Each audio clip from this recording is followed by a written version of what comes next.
আমি এখন সত্যের সন্ধান একটি কবিতা পেশ করব। চিরসত্যের পথে নবী রাহাগীর, মানুষের কথা বিবেহন অস্থির, চারিদিকে দেখে ধুম পুতুল পূজার, সত্যের রাহাগীর হন বেকার।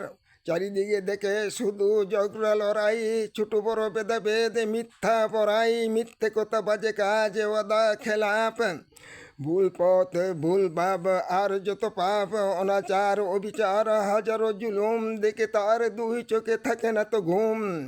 গুচাতে অন্ধ দশা বনি আদমের, সন্ধান চান তিনি চির সত্যের, হেরার গুহায় তাই করেন যে ধ্যান, ক্ষুধার রহমে পান সত্য সে জ্ঞান।